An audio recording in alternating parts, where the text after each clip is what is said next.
Նախագահող հարգելի մասնակիցներ, պետության ազգային եկեղեցի հարաբերությունների ներկայիս վիճակը ցավոք գնալով հեռանում է իրավական հավասարակշռության դաշտից, որը սահմանված է Հայաստանի Հանրապետության սահմանադրությամբ եւ դա հստակ դժբախտություն է իրավական պետության համար։ Վերջին շրջանում ակնհայտ է, որ գործադիր իշխանությունը անմիջականորեն միջամտում է եկեղեցական դաշտին, որը իհարկե անթույլատրելի է պետության համար, որովհետեւ այստեղ իհարկե հակասում է պետության աշխարհիկության սկզբունքին եւ պետությունը ըստ էության ոչ միայն այստեղ չի ապահովում չեզոքություն, այլ նաեւ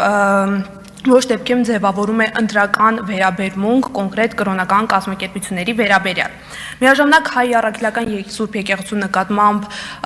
հրապարակային քննադատությունները եւ նաեւ որոշ դեպքերում շատ կոշտ եւ կոպիտ հռետորաբանությունը դա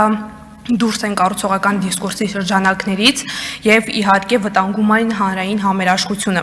Իրավական տեսանկյունից խնդիրը այստեղ ոչ թե այն է, որ կա քննադատություն, այլ խնդիրը այստեղ կայանում է նրանում, թե ում կողմից այդ քննադատությունը եւ ինչ դիրքում է դա տեղի ունենում։ Պետական մարմինների ներկայացուցիչների կողմից նմանատիպ քննադատությունները եւ նմանատիպ կոշտ արձագանքը առաքելական եկեղեցու նկատմամբ դա անթույլատրելի է եւ անթույլատրելի հենց նախ եւ առաջ իրավական պետության համար։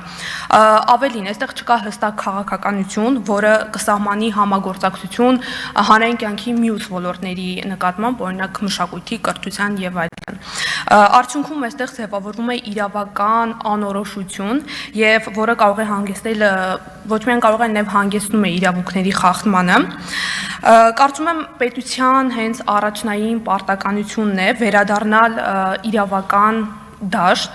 եւ իհարկե ապահովել հավասար վերաբերմունքը բոլոր կրոնական կազմակերպությունների նկատմամբ։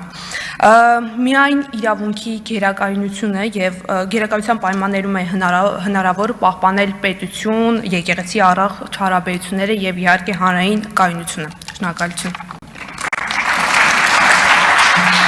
Շնորհակալություն։